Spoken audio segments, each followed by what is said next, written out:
Doctor Haridas काटे, अमल गौरांग प्रभुजी यांनी केलेल्या सहाय्याबद्दल मी त्यांचे मनापासून आभार मानते. श्रीमान नंददुलाल प्रभुजींची प्रेरणा व मार्गदर्शन यामुळे ध्रुव महाराजांच्या बद्दल मी बोलण्याचा प्रयत्न करत आहे.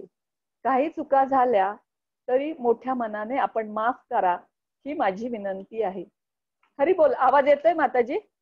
हा, येतोय माताजी, येतोय, स्पष्ट येतोय. व्यवस्थित येतोय ना? हा, स्पष्ट अगदी येतोय अगदी. हा. प्रथम आपण मंगलाचरण गाऊया.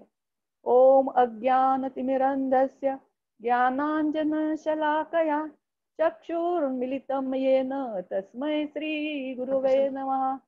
श्री चैतन्य मनोभीष्टं स्थापितं येन भूतले स्वयं रूपः कदा मह्यं ददाति स्वपदान्तिकं. वन्देऽहं श्रीगुरु श्रीयुतपदकमलं श्रीगुरुं वैष्णवांश श्रीरूपं साग्रजातं सहगण रघुनाथान्वितं तं सजीवं साद्वैतं सावधूतं परिजनसहितं कृष्ण चैतन्य देवं श्री कृष्ण पादान् सहगण ललिता श्री विशाखा वितांश. हे कृष्ण करुणा सिंधु दीनबंधु जगतपते गोपेश गोपिका कांत राधा कांत नमोस्तुते. तप्त कांचन गौरांगी राधे वृंदावनेश्वरी वृषभानुसुते देवी प्रणमामि हरिप्रिये. वाञ्छाकल्पतरुभ्यश्च कृपा सिन्धुभ्य एव च पतितानां पावनेभ्यो वैष्णवेभ्यो नमः. नमः ओम विष्णुपादाय कृष्णप्रेष्ठाय भूतले श्रीमते भक्तिवेदांत स्वामिने इति नामिने. नमस्ते सारस्वते देवे गौरवाणी प्रचारिणे निर्विशेष शून्यवादी पाश्चात्य देश तारिणे. जय श्री कृष्ण चैतन्य प्रभु नित्यानंद श्री अद्वैत गदाधर श्रीवासादि गौर भक्तवृंद. हरे कृष्णा कृष्णा कृष्णा हरे हरे हरे राम राम राम हरे हरे. हरे कृष्णा.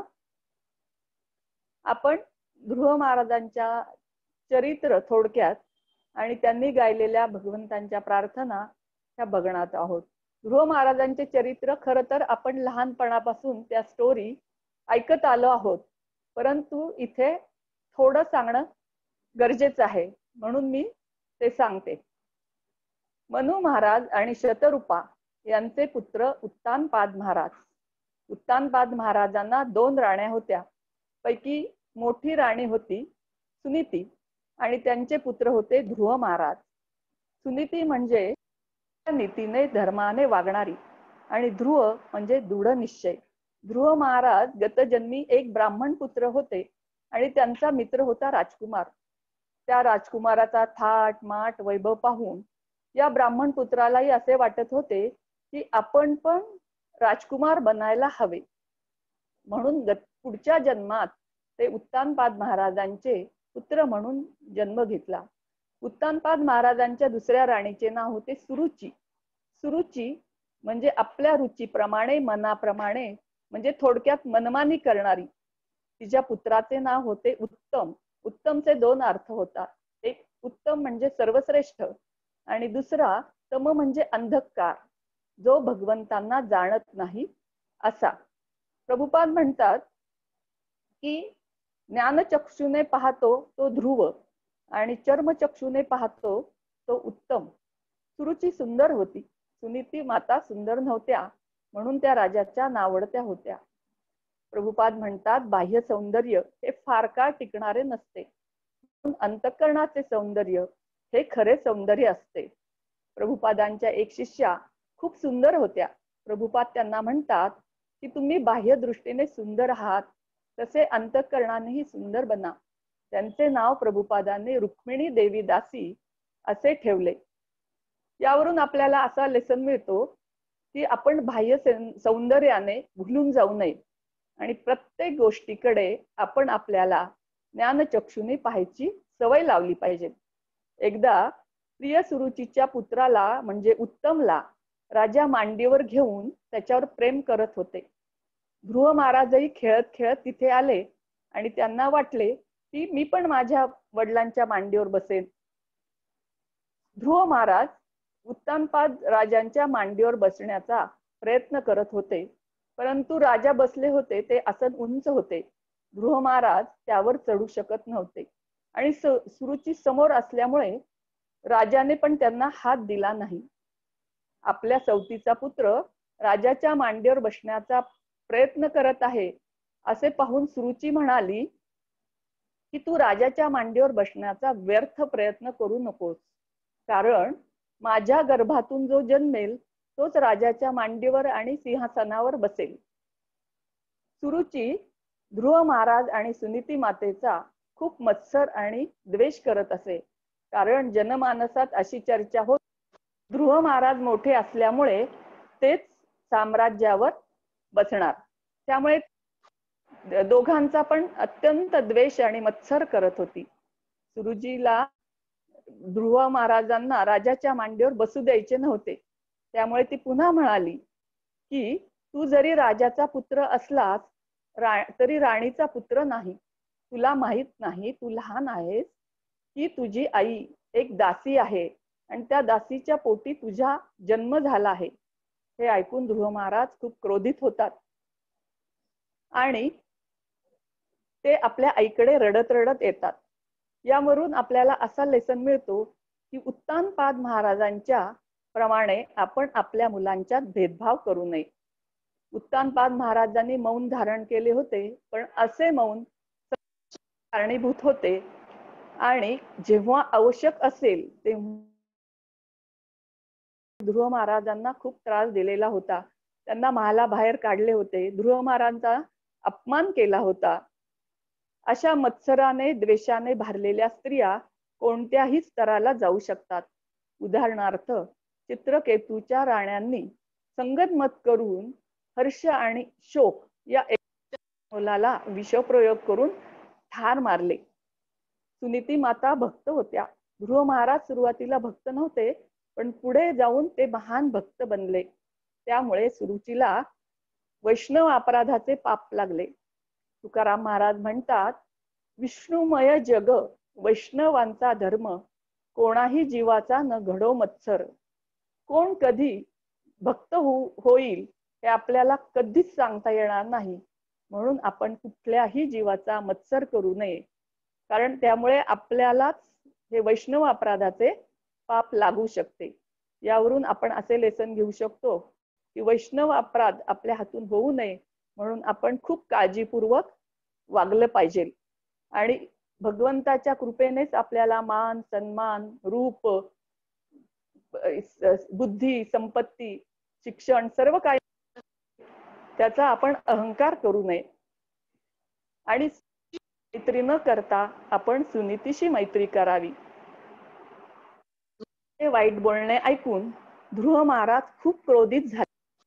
सापाच्या फण्यावर लाकडाने प्रहार केल्यानंतर तो जसा फुत्कार करतो तसे ध्रुव महाराज अच्छोच्छ्वास करू लागले आणि रागाने आपल्या वडिलांनी मौन बाळगलेले आहे, आपल्याकडे दुर्लक्ष त्यांनी, त्यामुळे त्यांना खूप वाईट वाटले आणि राग पण आला.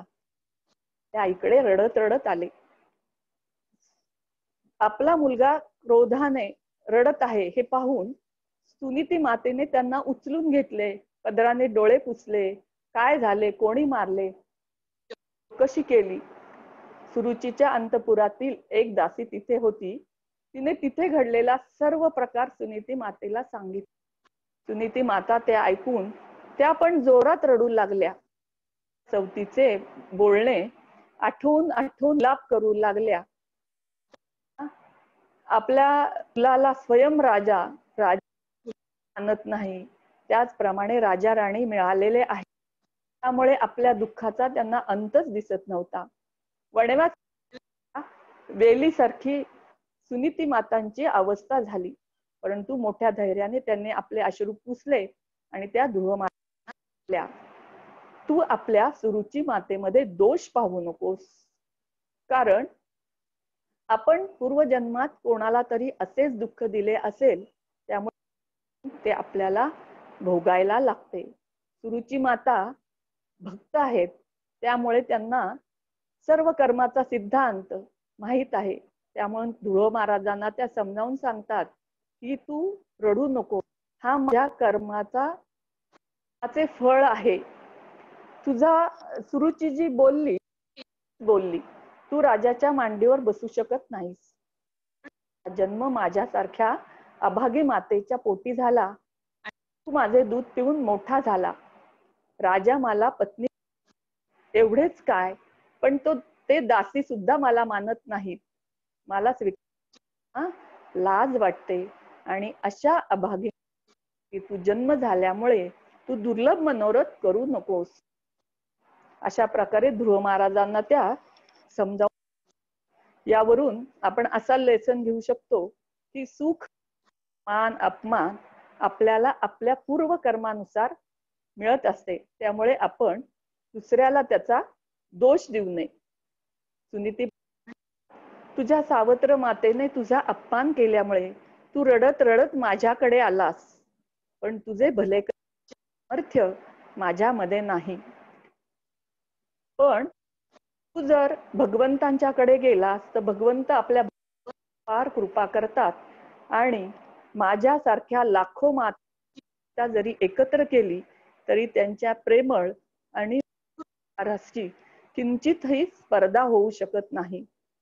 म्हणून तू भगवंतांच्या चरणाचा आश्रय घे. सुनीती माता दूरदर्शी आहेत. त्यांना माहिती आहे की ध्रुव महाराज केवळ 5 वर्षाचे बालक मार्गाने स्वतःला शुद्धीकरण करून घेऊ शकत नाही. परंतु भक्तियोग असा आहे की 5 वर्षाच्या खालील बालक किंवा कोणत्याही वयातील कोणती भक्तियोगाने आपल्याला शुद्ध करून घेऊ शकते. आणि भक्तियोगाचे महत्व आहे. भक्तियोगाची प्रक्रिया कोणत्याही वयात चालू.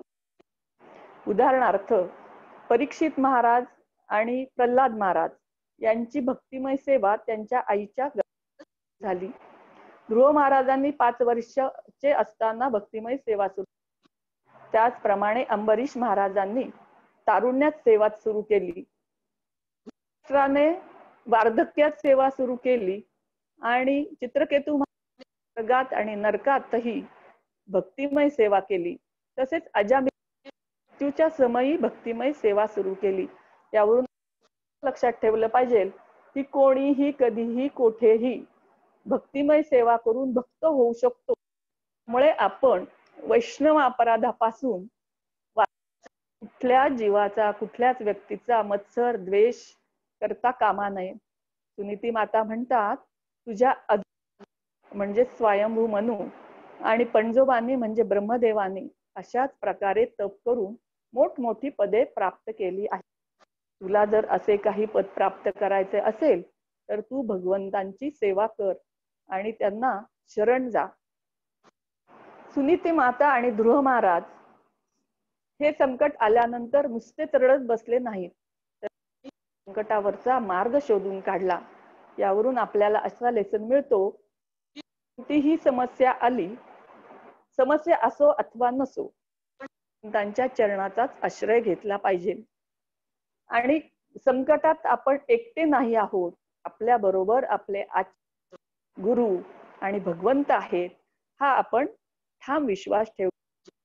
ध्रुव महाराज सुनीती मातांना आपल्या बरोबर जाऊ इच्छित होते. त्यामुळे सुनीती मातेचा तो हा पुन्हा पुन्हा आपल्या बरोबर येण्यासाठी विनंती करत. सुनीती माता म्हणतात, मी जरी राजाची नावडती असले तरी त्यांची दासी बनून त्यांची सेवा करणे हा माझा धर्म आहे, म्हणून मला इथे थांबायला हवे. पहा, सुनीती माता अशा अवस्थेत सुद्धा आपला धर्म विसरत नाही, म्हणूनच त्या शुद्ध भक्त आहेत. सुनीती माता तुलसी पत्र आणि गंगा जळ घेऊन परमभक्तांना प्रार्थना करतात आणि परमपिता भगवंतांच्या चरणावर ध्रुव महाराजांना अर्पण करतात. सुनीती मातेचा भगवंतावर पूर्ण विश्वास आहे, तसाच त्या ध्रुव महाराजांनाही विश्वास ठेवण्यास सुनीती माता त्यांच्या तपस्येमध्ये दृढ ठेवू इच्छित होत्या, म्हणून त्यांनी मोठ्या धैर्याने त्यांना निरोप दिला. ध्रुव महाराज तपस्येसाठी निघाले. सुनीती माता त्यांना पाहण्यासाठी दारात येतात आणि का मारतात, ध्रुवा ध्रुवा करून. ध्रुव महाराज थांबतात. त्या म्हणतात की तुझ्या सावत्र मातेला घेऊन जा.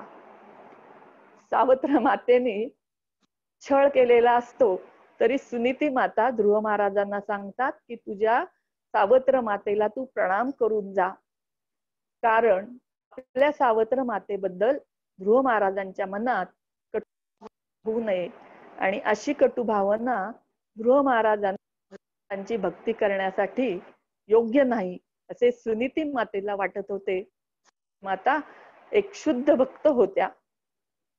यावरून आपल्याला असा लेसन मिळतो की आपल्या मुलांना आपण सुनीती मातेप्रमाणे चांगली नीती शिकवायला पाहिजे आणि आपल्या आपले नातेवाईक किंवा शेजार पाजारचे लोक कुणीही द्वेष भावनेचे बीज पेरू नये, कारण अशा द्वेष कधी वृक्ष होईल आणि तो आपल्या आरोग्याला आणि सेवेला त्रासदायक ठरू शकतो.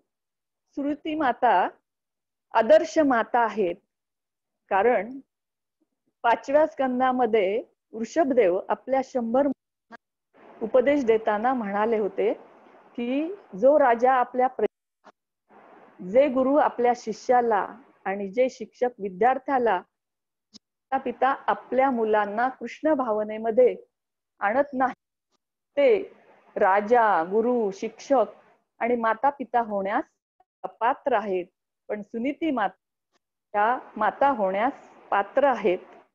आपण पण आपल्या मुलांना कृष्ण भावनेमध्ये आणण्याचा प्रयत्न केला पाहिजे. महाराज सुरुचीकडे येतात. ते त्या साष्टांग दंडवत घालतात. सुरुचीला म्हणते, वत्सा तुला काय हवे? ते ध्रुव महाराज म्हणतात, तुमच्या आज्ञेप्रमाणे मी वनात चाललो आहे, द्या. सुरुची कठोर हृदयाची होती. म्हणते, करत आहेस? कस्तुरी की क्यारी बनी, केशर का पानी दिया गुलाब का, फिर भी प्याज प्याज. अशा स्वभावाची सुरुची होती.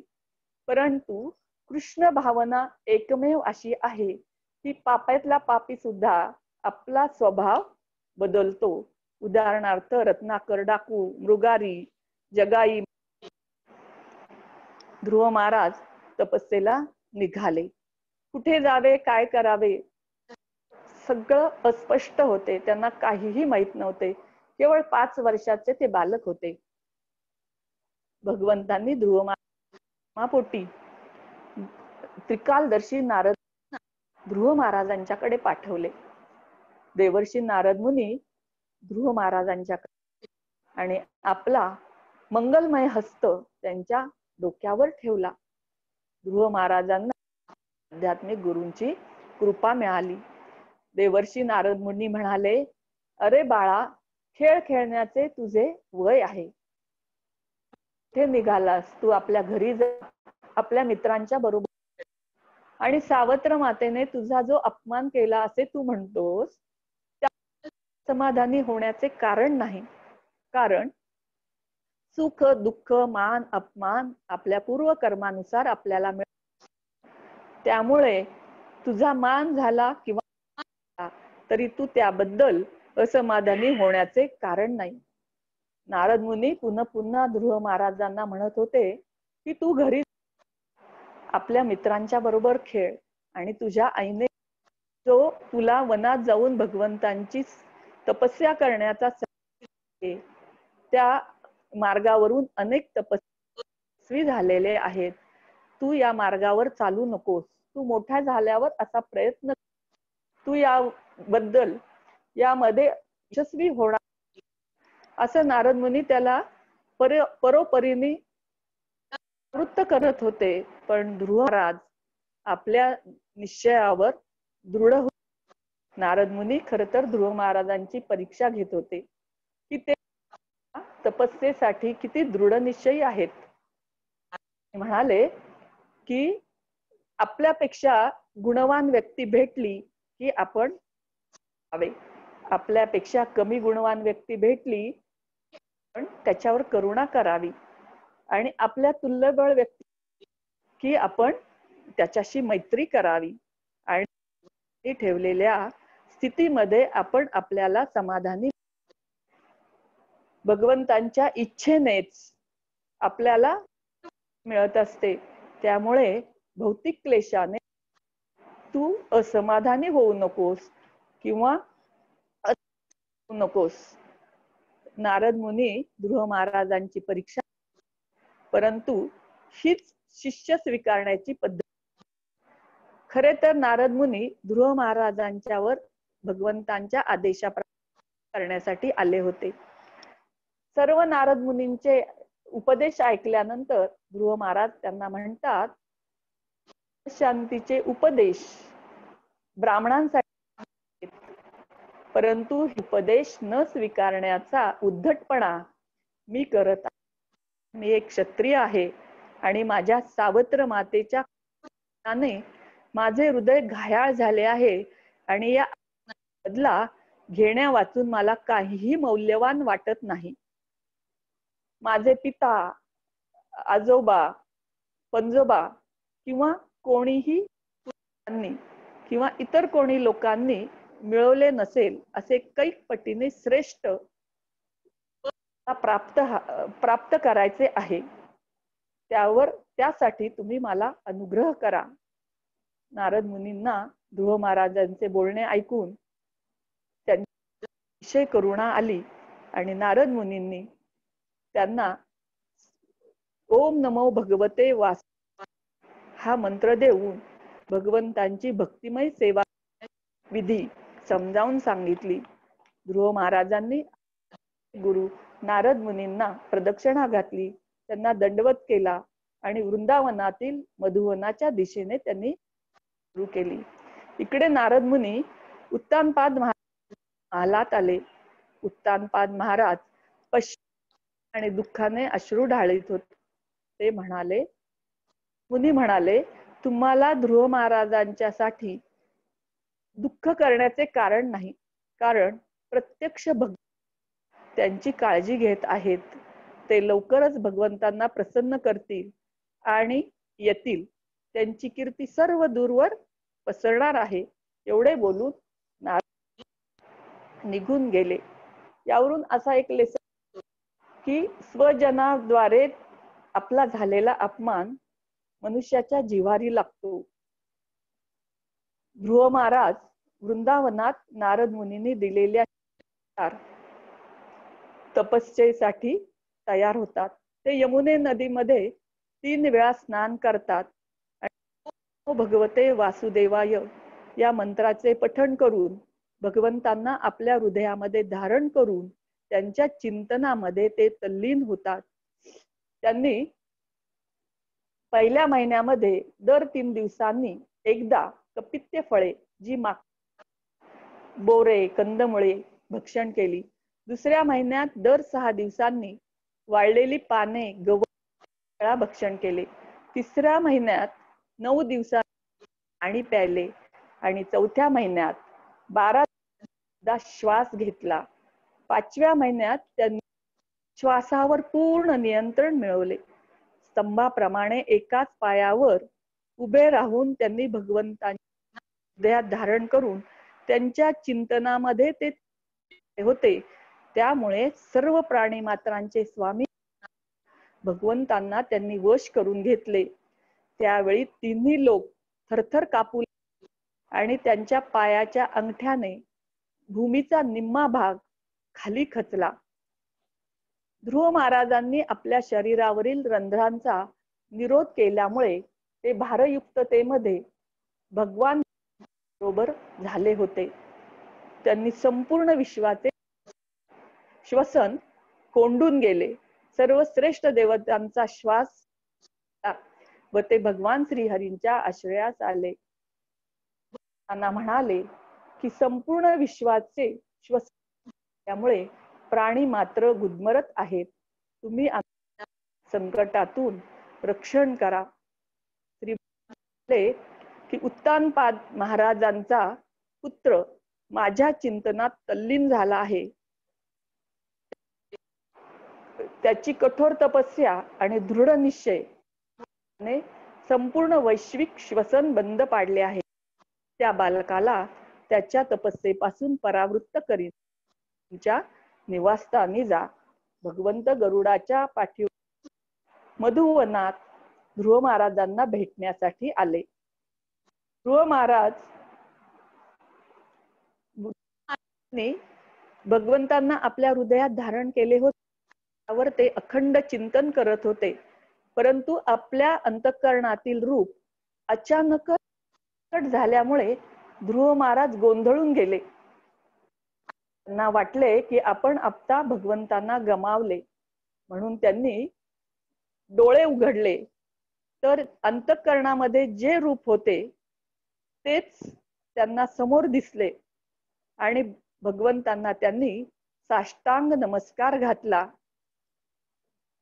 ध्रुव महाराज त्यावेळी भगवंतांच्याकडे होते की भगवंतांना जणू काही ते नेत्रांनी त्यांच्या शरीरांना प्राशन, ओठांनी त्यांच्या चरणाचे चुंबन घेत होते आणि बाहूंनी आलिंगन देत होते. ध्रुव महाराजांना त्या दर्शनामुळे त्यांच्यामध्ये अष्टसात्विक भाव उत्पन्न झाले. ध्रुव महाराजांना भगवंतांची होती, परंतु ते लहान होते, त्यांना अनुभव नव्हता, त्यामुळे ते बोलू शकत नव्हते. भगवंतांनी ध्रुव महाराजांची समजावून घेतली आणि आपल्या वेदोक्त शंखाचा स्पर्श त्यांच्या कपाळाला करतात त्यांच्या वाणीमध्ये सामर्थ्य आले आणि ते भगवंतांची योग्य शब्दामध्ये स्तुती करू शकले. ध्रुव महाराजांना भगवंतांची स्तुती करायची इच्छा म्हणून भगवंतांनी त्यांना प्रेरणा दिली. तसेच दादांनाही आपल्या आध्यात्मिक गुरूंच्या आज्ञेप्रमाणे पाश्चात्य देशात जाऊन भगवंतांच्या कीर्तीचा प्रचार करण्याची इच्छा होती. म्हणून भगवंतांनी प्रभुपादांना सुद्धा प्रेरणा दिली, सामर्थ्य दिले आणि यश पण दिले. महाराजांनी आपल्या तपस्येने अखिल विश्वाचा श्वास कोंडला तर प्रभुपादांनी आपल्या तपस्येने अखिल विश्वाचा श्वास मोकळा केला, अखिल आनंदी बनवले. यावरून आपल्याला असा लेसन मिळतो की भगवंताचा प्रचार करण्याची जो इच्छा करेल भगवंत प्रेरणा देतात आणि प्रत्येकाने भगवंतांच्या कीर्तीचा प्रचार आपले कर्तव्य आहे हे समजून प्रत्येकाने प्रचार केला पाहिजे. त्यांना आपल्या पित्याचे साम्राज्य हवे होते, पण त्याने त्यांना साधे मांडीवर बसून घेण्यासही नकार दिला. पण ध्रुव महाराजांच्या साठी आधीच ध्रुवतारा जाणारा ध्रुवलोक निर्माण करून ठेवला होता. विश्वाचा विनाश झाला, ब्रह्मांडाचा विनाश झाला तरी हा ध्रुवलोक नष्ट होणार नव्हता. ध्रुव महाराजांनी हे पूर्णपणाने किंवा अधीरपणे कार्य करून मिळवले. तर आपले आध्यात्मिक गुरु नारद मुनींच्या मोठ्या धैर्याने पालन करून हे पूर्णत्व प्राप्त केले होते. म्हणून ते भगवंतांना समोरासमोर पाहू शकले. भगवंतांच्या अहैतुकी कृपेमुळे ते भगवंतांची योग्य शब्दात स्तुती करू शकले. चैतन्य महाप्रभूंनी गुंडीच्या मंदिराचे मार्जन करताना प्रथम मोठी मोठी धूळ काढली आणि नंतर बारीक फटीतील धूळ काढली.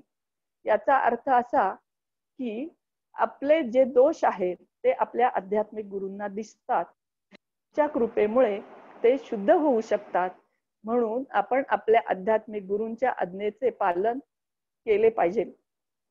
जसे ध्रुव महाराजांनी आध्यात्मिक गुरूंच्या आज्ञेचे त्यांना भगवंत प्रसन्न झाले, तसेच आध्यात्मिक गुरू पालन केल्यामुळे आध्यात्मिक गुरु आणि भगवंत ही प्रसन्न होतात. ध्रुव महाराजांना भगवंतांनी भगवंतांची स्तुती करण्यासाठी वाणीमध्ये सामर्थ्य दिले. त्यामुळे ध्रुव महाराजांनी 12 श्लोकामध्ये प्रार्थना स्तुती केली. स्कंद 4 भाग 1 आणि अध्याय 9 मधला क्रमांक 6.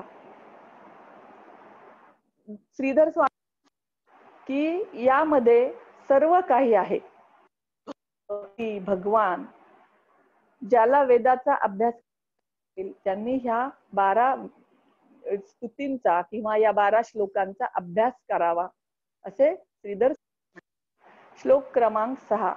ध्रुव उवाच योऽन्तः मम वाचमिमां प्रसुप्तां सज्जीव शक्तिधरा स्वधाम्ना अन्यास्तहस्तचरण श्रवणत्वगादीन् प्राणो भगवते पुरुषाय तुभ्यं. भाषांतर. ध्रुव महाराज म्हणाले, हे भगवन, तुम्ही सर्व आहात.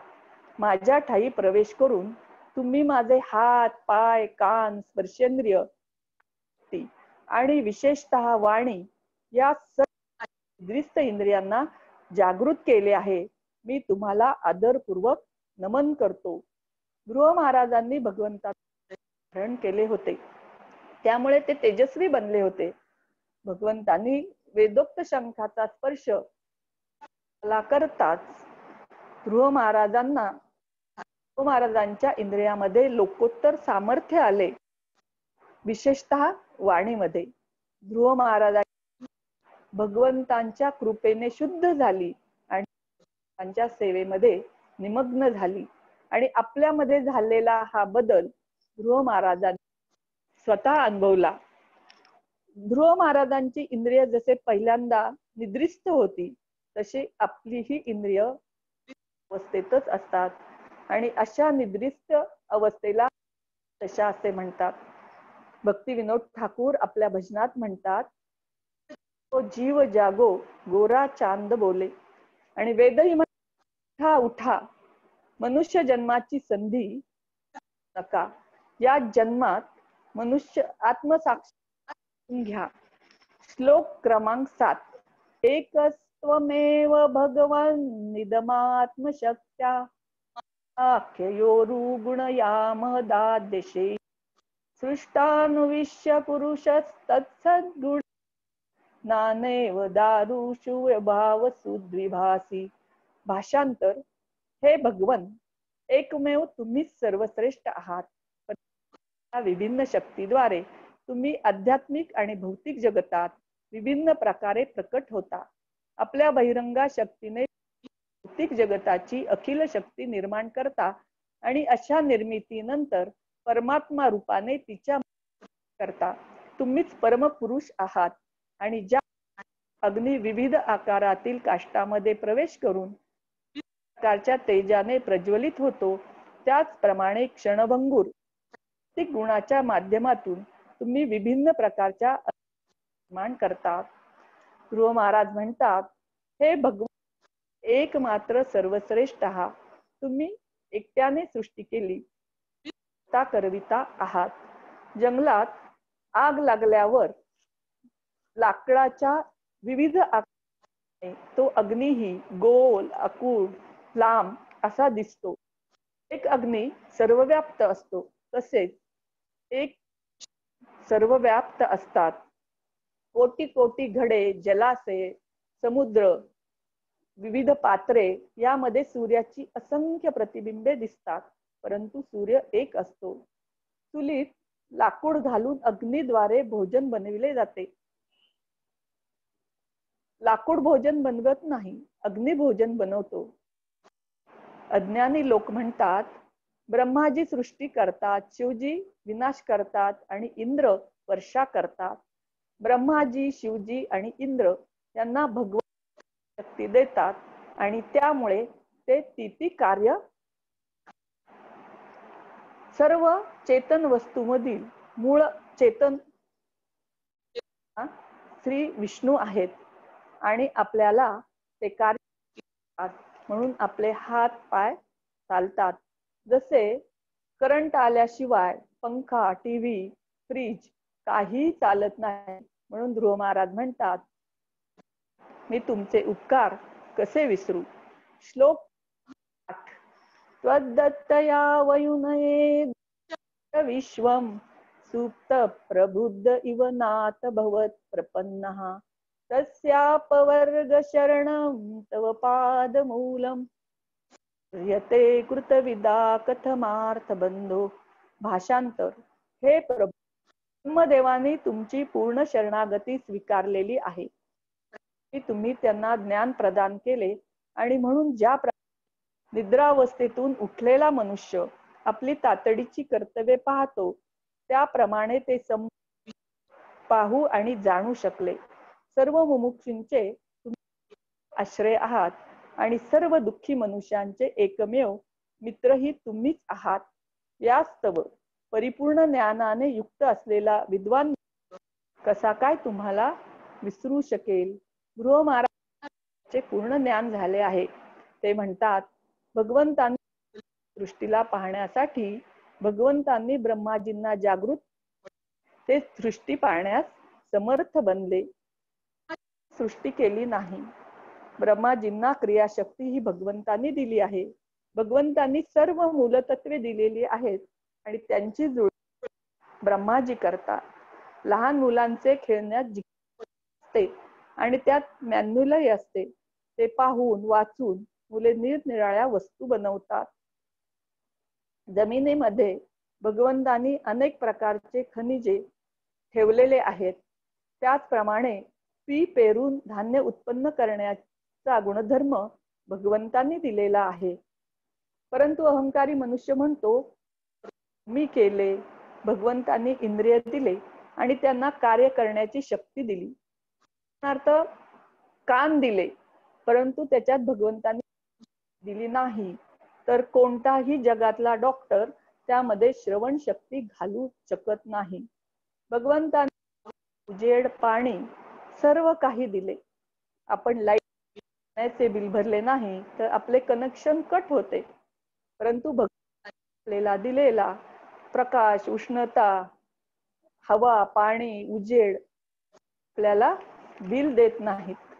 श्लोक क्रमांक, नूनं विमुष्टमतयस्तव मायया एत्वा भवाप्य विमोक्षण मन्य हेतो कल्पकतरुं कुणपोप्य भोग्य मिच्छन्ति स्पर्शजं निरय. केवळ या त्वचेच्या पिशवीची इंद्रिय तृप्ती करण्यासाठी ते लोक तुमचे पूजन करतात. ते खचितच तुमच्या माया शक्तीने भ्रमित झालेले आहेत. कल्पवृक्षासमान आणि जन्म मृत्यूच्या चक्रातून मुक्ती प्रदान कारण असणारे तुम्हीच जवळ असताना माझ्या लोक तुमच्याकडून इंद्रिय तृप्त्यर्थ वरदानांची कामना करतात आणि अशी विषय तृप्ती तर नारकीय अवस्थामध्ये राहणाऱ्यांसाठी देखील उपलब्ध आहे. भौतिक लाभ प्राप्तीसाठी आपण भगवंतांची सेवा केली याचा ध्रुव महाराजांना पश्चाताप होत आणि ते आपल्या वृत्तीची निंदा करत आहेत. श्लोक क्रमांक, या निवृत्तीस्तनुभृतां तव पाद पद्म ध्यान वचन कथा श्रवणेन वास्यात् सा ब्रह्मणी स्वमहिमन्यपि नाथ माभूत तकासी लुलितात पतत्ताम विमानात. भाषांतर, हे नाथ, तुमच्या चरण कमळाचे ध्यान करून भक्ताकडून तुमच्या विषयी श्रवण करून प्राप्त दिव्यानंद इतका अमर्याद असतो, आनंदाच्या स्तरापेक्षाही अतिशय श्रेष्ठ असतो. ब्रह्मावर मनुष्य असा विचार करतो की आपण परम एकरूप होऊन निराकार ब्रह्मामध्ये विलीन झालो आहोत. भक्तिमय प्राप्त होणारा दिव्यानंद ब्रह्मानंदासही पराभूत करणारा असल्यामुळे स्वतः लोकांमध्ये उन्नत करून प्राप्त होणाऱ्या क्षणभंगुर आनंदाविषयी काय सांगावे. स्वर्गात होऊन मिळणारा आनंद तुकडे तुकडे करणाऱ्या काळाच्या तलवारीने असतो. एखादा मनुष्य जरी स्वर्ग लोकांमध्ये उन्नत झाला तरी तो कालांतराने पतित होतो.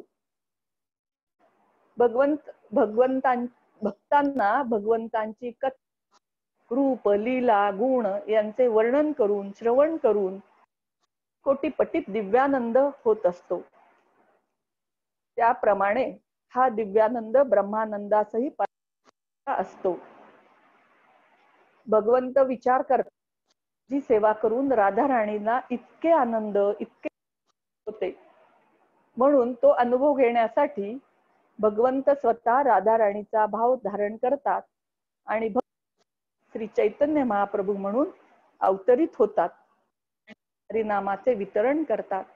भगवंतांचे भक्त कधीही मुक्तीची इच्छा करत नाहीत आणि पुण्यकर्माच्या बळावर स्वर्ग लोकात उन्नत झालेले लोक पुण्यकर्म संपताच पुन्हा पृथ्वीवर पतित होतात. क्रमांक 11. भक्तिं मुहु प्रवहतां त्वयि मे प्रसंगो भूयादनंत महता ममलाशयानां आब्जसोल्बणमुरु व्यसनं भवाब्धि नेशे गुणकथामृतपानमत्तः. तर ध्रुव महाराज पुढे म्हणाले, हे अमर्याद भगवंत, मधील लाटा ज्याप्रमाणे निरंतर पुढे जात असतात, त्याचप्रमाणे तुमचे महान भक्त सतत तुमच्या दिव्य सेवेमध्ये रत असतात. अशा श्रेष्ठ भक्तांची संगत मला घडावी, असा कृपया मला आशीर्वाद द्या. हे अलौकिक भक्त पणे जीवनाच्या अप्रदूषित अवस्थेमध्ये स्थित असतात. भक्तिमय सेवेच्या मार्गाने मी निश्चितच त्या अग्नी समान संकटांनी भरलेला भौतिक अस्तित्वाचा अज्ञानी सागर पार करू शकेन. हे माझ्यासाठी सहज शक्य आहे, कारण शाश्वत अस्तित्वात असलेल्या दिव्य गुण यांचे श्रवण करण्यास मी वेडा झालो आहे. आज म्हणतात भगवंतांना की मला तुमच्या भक्तांचा संग द्या. ध्रुव महाराजांना नारद मिळाली आणि नारद मुनींच्या आज्ञांचे धैर्याने पालन केले. ध्रुव महाराजांना भगवंतांचेही प्रत्यक्ष दर्शन मिळाले.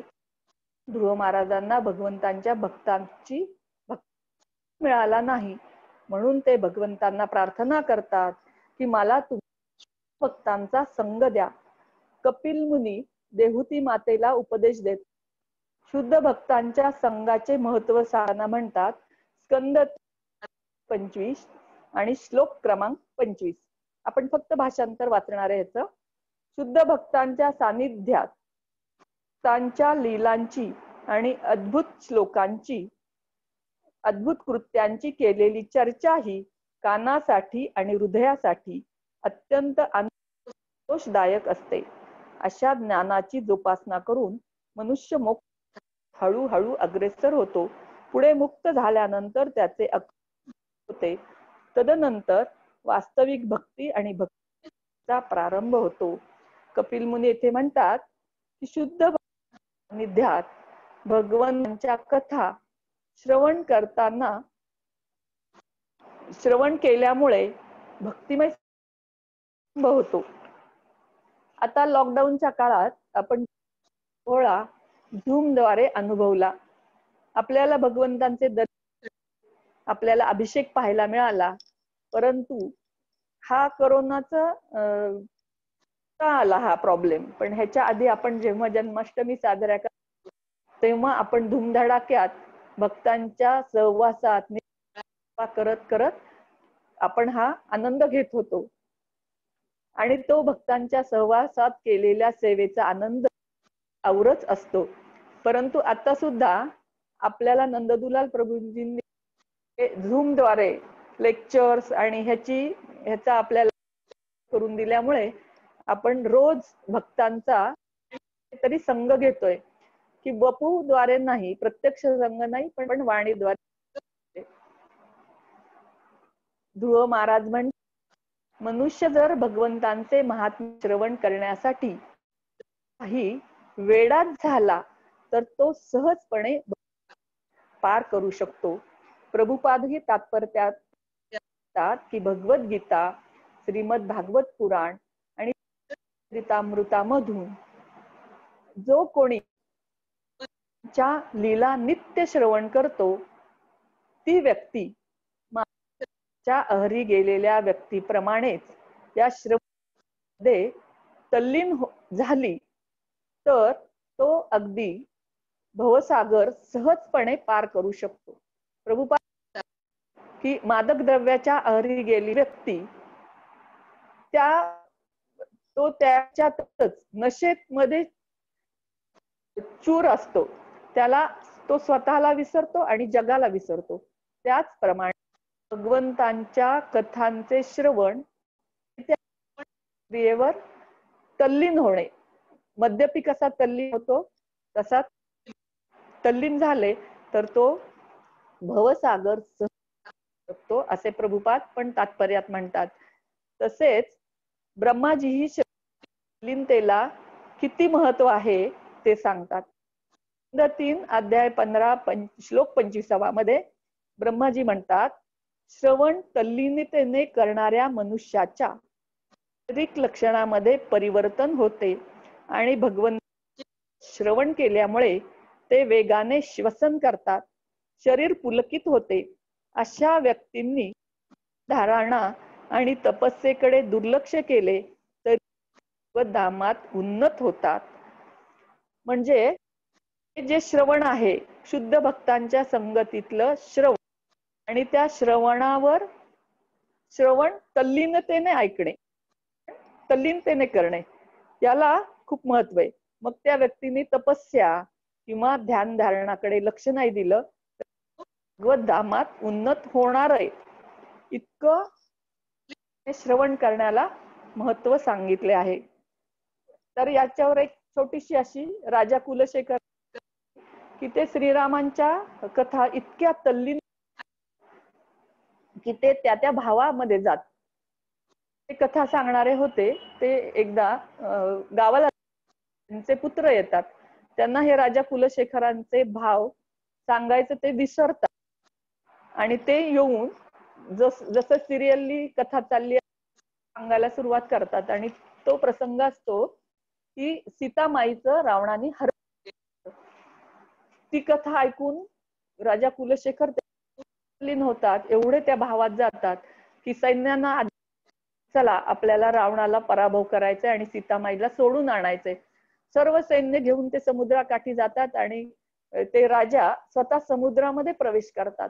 तेव्हा रामचंद्र त्यांना दर्शन देतात. म्हणजे हे त्यांनी तल्लीनतेने केल्यामुळं प्रत्यक्ष भगवंतांचं दर्शन होतं. राजा कुलशेखर तरी एक पण पिशाच्याची सुद्धा तल्लीनतेने श्रवण केल्यामुळे याची पण एक छोटीशी गोष्ट आहे की धुंदकारी हा सर्व प्रकारचे पाप केलेला असतो. त्याच्या असतात त्याच्या तोंडामध्ये अग्नीचे ते घालतात, बोळे घालतात आणि त्याला मारून टाकतात आणि धन घेऊन पळून जातात. ह्या धुंदकारीचं पिशाच्च बनतं आणि त्याचे बंधू असतात गोकर्णजींना ही बातमी कळल्यावर ते करतात पुढचे, पण तरीही या पिशाच्याची मुक्ती होत नाही. आणि एकदा गोकर्णजी त्या ज्या घरात पहिल्यांदा राहायचे तिथं आल्यानंतर हे पिशाच्च त्यांच्या पुढे आपली व्यथा सांगते आणि ते पिशाच्च म्हणते की मी खूप आणि माझी त्यामुळं मुक्ती होऊ शकत नाही. तर गोकर्णजी तिथल्या साधू मुनींना विचारतात की ह्याच्यावर, तर तेच म्हणतात त्यांना की तुम्हीच मोठे आहात, खूप मोठे ज्ञानी आहात, आम्हाला नाही माहिती ह्याच्यावर. तर गोकर्णजी प्रत्यक्ष सूर्यदेवांना सूर्यदेव सांगतात की ह्याच्यावर भागवत कथा हा एकमेव उपाय आहे. गोकर्णजी 7 दिवस भागवताचं कथा करतात आणि बांबू मध्ये बसतं, त्याला 7 गाठी असतात. म्हणजे असे डोळा, उसावर कसा डोळा असतो तसा. तर एक दिवसाची कथा झाली की ते एक गाठ फट्ट आवाज होऊन फुटत असती. अशा 7 दिवस सलग कथा झाल्यानंतर भगवंतांचे पार्षद या धुंदकारीसाठी विमान घेऊन आले. तेव्हा मग तिथं बसलेल्या सगळ्या लोकांनी विचारलं की आम्ही पण केली, मग आम्हाला का नाही? तेव्हा ते पार्षद म्हणतात ह्या पिशाच्याने ज्या तल्लीनतेने कथा श्रवण केली तशी तुम्ही कुणीही श्रवण केलेली नाहीये, त्यामुळे तुम्हाला भगवत धामात नेण्यासाठी मग पुन्हा गोकर्णजी परत करतात भागवताचा आणि मग सगळ्यांना भगवत धामात जातात. म्हणजे जर पिशाच्याची तल्लीनतेने श्रवण केली होत असेल तर मग आपण तर मानव आहोत, चान्स आहे हा.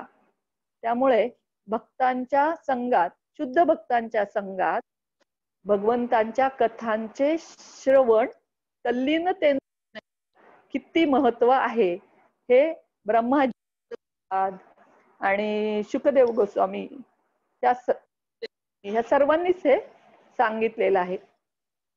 श्लोक क्रमांक 12. तेन स्मरन्त तितरां प्रियं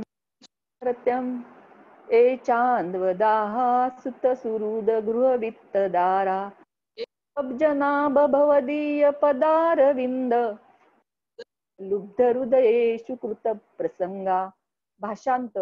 हे पद्मनाभ, तुमच्या चरण कमळांचा सदैव सुगंध घेत त्याच्या मागे ज्याचे अंतःकरण नित्य धावत त्या भक्ताचा जर एखाद्या मनुष्याने संग घेतला, तो भौतिक शरीरावर अथवा विषयी लोकांना अतिशय प्रिय असणाऱ्या संतती, मित्र, संपत्ती आणि पत्नी या शारीरिक नाते संबंधावर कधीच आसक्त होत नाही. खरोखर तो त्यांना कधी येत नाही. भगवंतांचे शुद्ध भक्त भगवंतांच्या चरण कमळाच्या चिंतनात तल्लीन असतात. अशा शुद्ध भक्ताचा एखाद्या मनुष्याने संग, तो भौतिक शरीर, घर, संपत्ती यांच्यावरील आसक्ती सहज सोडतो. पहा, या ठिकाणी सुद्धा ध्रुव महाराज शुद्ध भक्ताच्या संघाचे महत्व सांगतायत. उदाहरणार्थ अगदी आपल्या समोर उदाहरण आहे. उदाहरणार्थ श्रील प्रभुपादांनी, श्रील भक्ती सिद्धांत सरस्वती ठाकूर यांनी शुद्ध भक्तांचा संघ घेतला. ते प्रभू भेटले तेव्हा प्रभुपादांनी सर्व प्रभुपाद स्वतः शुद्ध भक्त झाले व देशातील परदेशातील लोकांनाही शुद्ध भक्त बनवले. दुसऱ्याच शुद्ध भक्ताच्या विषयी एवढं गुणगान की शुद्ध भक्ताची काय स्तर असतो.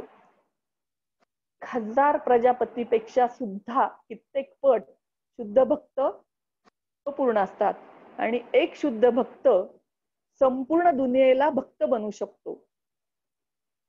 आणि एका शुद्ध भक्त भगवंतांचे सर्व गुण येतात.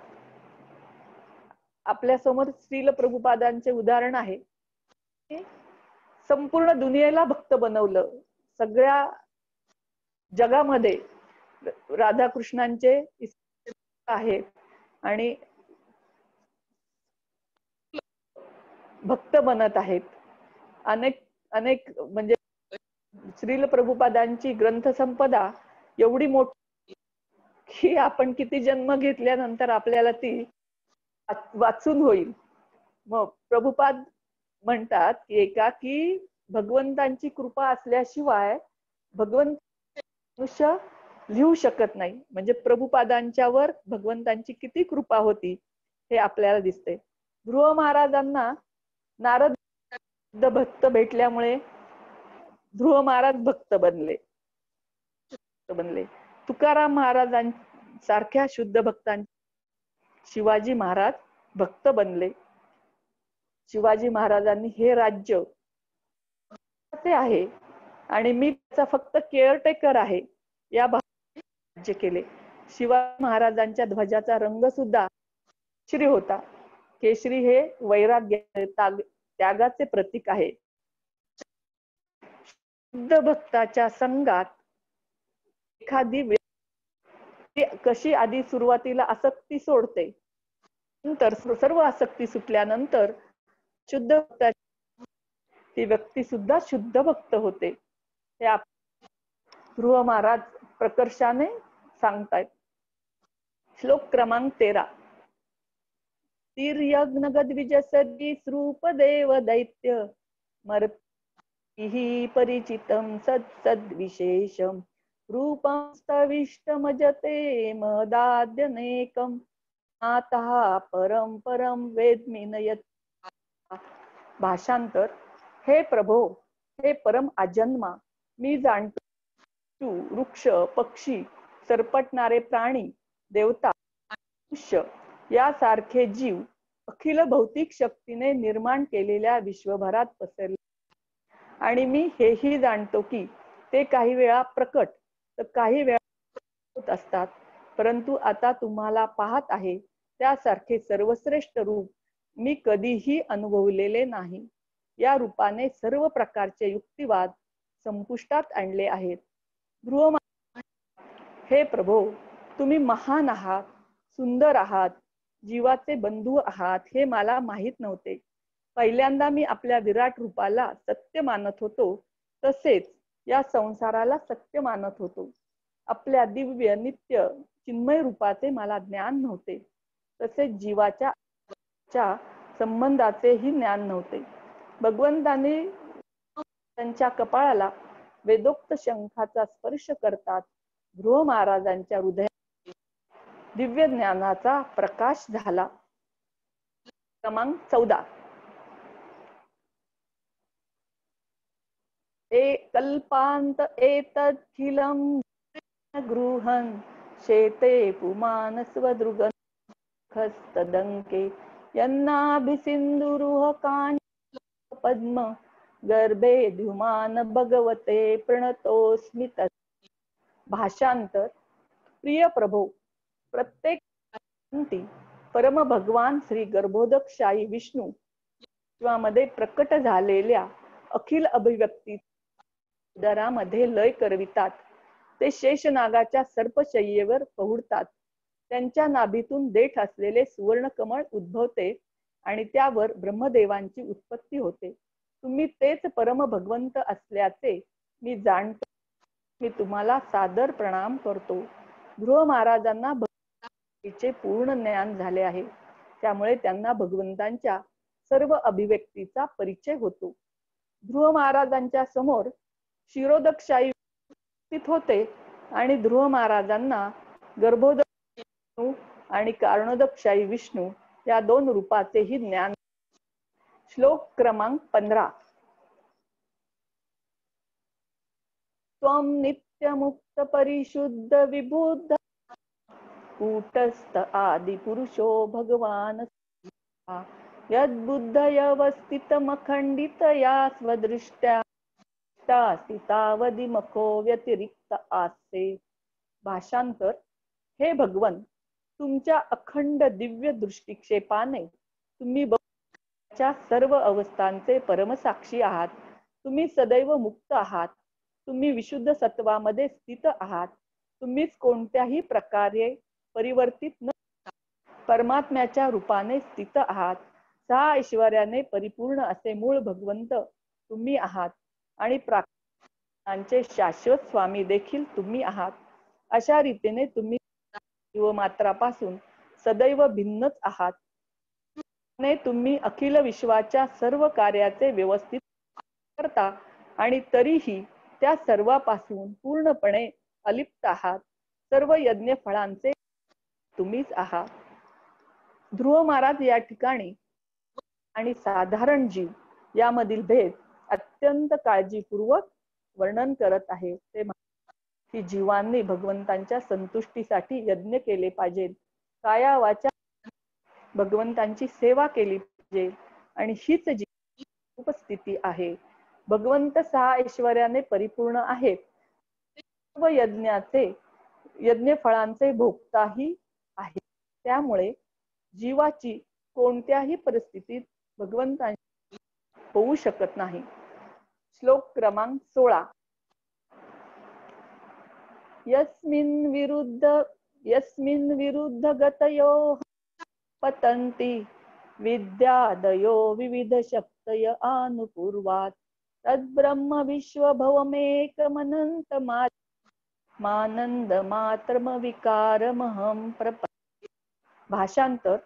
हे नाथ, तुमच्या ब्रह्म या निराकार अभिव्यक्तीमध्ये ज्ञान आणि अज्ञान हे दोन परस्पर विरुद्ध घटक.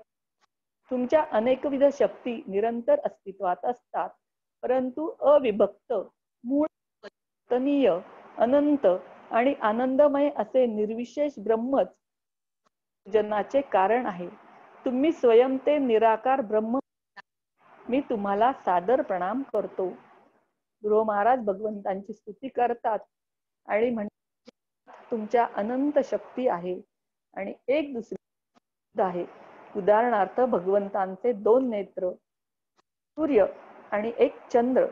सूर्यापासून अखंड उष्ण प्रकाश येतो, तर चंद्रापासून शीतल चांदणे. अनेक प्रकारचे फुले, फळे, रंग आणि पृथ्वी अनेक रसाने भरलेली आहे. उदाहरणार्थ भूमीवर फळे, फुले जवळजवळ लावले असले तरी ते त्या प्रकारचे रस, गंध भूमीतून घेतात. उदाहरणार्थ आंबा आणि कडुनिंब तरी दोघांच्या गुणामध्ये बदल होत नाही. गाईचे दूध, गोमूत्र आणि शेण येऊ शकते, पण त्यांचे स्वभाव परस्पर भिन्न आहे. ध्रुव महाराज म्हणतात, तुम्ही एकमेव सर्व विश्वाचे स्वामी आहात आणि मी तुमचा दास आहे. श्लोक क्रमांक 17. सत्याशिषो हि भगवस्तव पाद माशिस्तथानुभजतः पुरुषार्थ मूर्ते तेव मर्य भगवान परिपालन वाश्रेव वत्सकमनुग्रह कातरोस्मान. शांतर, हे परम भगवंत, तुम्ही सर्वश्रेष्ठ मूर्तिमंत रूप आहात. यास्तव तुमच्या चरण कमळाचे पूजन करीत इतर कोणतीही कामना मनी न धरता तुमच्या भक्तिमय सेवेमध्ये होतो. तो राज्यावर अधिपत्य गाजविणाऱ्या सम्राटापेक्षा श्रेष्ठ आहे. तुमच्या चरण कमळाचे पूजन करून हेच वरदान प्राप्त होते. ज्याप्रमाणे एखादी गाय वासराला आपले दूध पाजवून आणि बाहेरच्या आक्रमणापासून त्याचे रक्षण करून पालन पोषण करते, त्याचप्रमाणे हैतुकी कृपा करून माझ्यासारख्या अज्ञानी भक्तांचे पालन करता. ध्रुव महाराजांनी या भगवंतांना पुरुषार्थ मूर्ती असे, पूर्ण पुरुषोत्तम भगवंतांना जाणणे हा पुरुषार्थ आहे. श्री चैतन्य महाप्रभू आपल्याला शिकवतात, नम न जनम न सुंदरी कविता वा जगदीश मम जन्मनी जन्मनीश्वरे भवता हैतुकी त्वयी. म्हणून चांगली पत्नी, प्रतिष्ठा, संपत्ती वरदाने आपण भगवंतांच्याकडून मागू नये. भगवंतांना अशी प्रार्थना करावी की तुमच्या दिव्य सेवेमध्ये मला अखंड निमग्न करा. ध्रुव महाराज म्हणतात, हे प्रभो, तुम्ही गाय जसे पालन पोषण व संरक्षण करते, तसे त्या भक्ताचे पालन पोषण आणि संरक्षण करता. म्हणून सम्राटापेक्षा श्रेष्ठ असतात. कारण भुक्ती मुक्ती कामी सकले अशांत, कृष्ण भक्त निष्काम अतएव शांत. अशा निष्काम भक्ताच्या हृदय सिंहासनावर भगवंत विराजतात.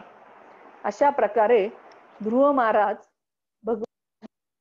12 श्लोकामध्ये स्तुती करतात.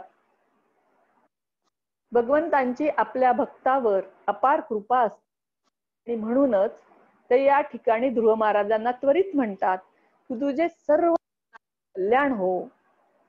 वस्तुस्थिती अशी होती की ध्रुव महाराज मनामध्ये अत्यंत होते, कारण भक्तिमय सेवा करताना त्यांनी भौतिक लाभ प्राप्तीची इच्छा केली आणि ही गोष्टच भगवंतांचे प्रेम प्राप्त करण्यामध्ये त्यांना अडथळा आणत होती. भगवंतांनी ध्रुव महाराज दिले की ते भौतिक सुख उपभोगत असताना ते भगवंतांच्या भक्तीस विन्मुख होणार नाही. ध्रुव महाराजांच्यासाठी ही विशेष गोष्ट होती. भगवंत ध्रुव महाराजांच्यावरची विशेष कृपा होती, कारण ध्रुव महाराज भौतिक सुख पण अनुभवणार होते, भगवंतांच्या भक्तिमय सेवेचेही अनुसरण करणार होते. भगवंतांनी ध्रुव सर्व इच्छा पूर्ण केल्या. ध्रुव महाराजांना परिवर्तनीय इंद्रियासह जगावर राज्य करण्याची आणि कैक श्रेष्ठ यज्ञ करून जगातील सर्वात प्रसिद्ध राजा होण्याची संधी दिली. या गोष्टीचा उपभोग घेतल्यावर ध्रुव महाराजांना ध्रुव लोक समावेश असलेला आध्यात्मिक जगात पाठवण्यात येणार. ध्रुव महाराजांनी बद्रिकाश्रमात भगवंतांची मूर्ती बनवून केली. विष्णुदूत विमान घेऊन आले तेव्हा ध्रुव महाराजांनी स्नान केले, ऋषी मुनींना संतांचे आशीर्वाद घेतले. तेवढ्यात मृत्यू हात जोडून त्यांच्या समोर आला. त्यांनी मृत्यूच्या पाय ठेवला आणि ते विमानात बसले. त्या आईची आठवण झाली तर पार्षदांनी त्यांना सांगितले की पुढच्या विमानात त्यांची आई आहे. अशा प्रकारे महाराज आणि त्यांची आई सुनीती माता दोघेही आध्यात्मिक लोकात गेले. आणि इकडे सुरुची उत्तम यांची काय गती झाली ती बघूया. उत्तम ठार मारले, सुरुचीला वेड लागले आणि ती उत्तमला शोधायसाठी आणि तिथे वनवामध्ये जळून खाक झाली. सुनीती माता आणि ध्रुव महाराजांची एक हे आहे श्रेष्ठ स्थान, आणि इकडे सुरुची आणि उत्तम यांची अधोगती कशी झाली हे आपण बघितलं. हे एक भक्त, शुद्ध भक्त होते, हे अभक्त होते. अशा प्रकारे ध्रुव महाराजांचे 12 श्लोक आणि ध्रुव महाराजांची कथा ऐकणाऱ्याला खूप सुंदर फलश्रुती दिलेली आहे. कथा ऐकणाऱ्यास धनप्राप्ती होते, मोठमोठे कार्य हातून होतात, आयुष्य जीव पवित्र होतो, मंगल होते, निरोगी होते, भक्तिभाव वाढतो, स्वर्ग प्राप्त, ती व्यक्ती प्रशंसा योग्य होते, भक्तिभावाने नाश होतो, कोणी ऐकेल किंवा सांगेल त्याला होते, शीलगुण वाढतो, तेज वाढते, मान वाढतो, पौर्णिमा, द्वादशी, अमावस्या, नक्षत्र, रविवारी, व्यतिपात दिवशी कथा सांगितली तर सत्पथावर चालणाऱ्या भक्तांचा उत्साह, हे ज्ञान देणाऱ्याला सर्व देवता आशीर्वाद, भक्तांना हे अमृत देणे महत्वाचे आहे. हरे कृष्ण, हरे कृष्ण. तुम्ही मला जवळजवळ 1.25 तास सहन केलं त्याबद्दल मी तुमची सगळ्यांची ऋणी आहे. हरी बोल. कुणाला काही प्रश्न आहेत का? आपण नंददुलाल प्रभूजींना त्यांची विचारू शकतो. एकच मिनिट माताजी, वैष्णवी होले जॉईन झालेत का?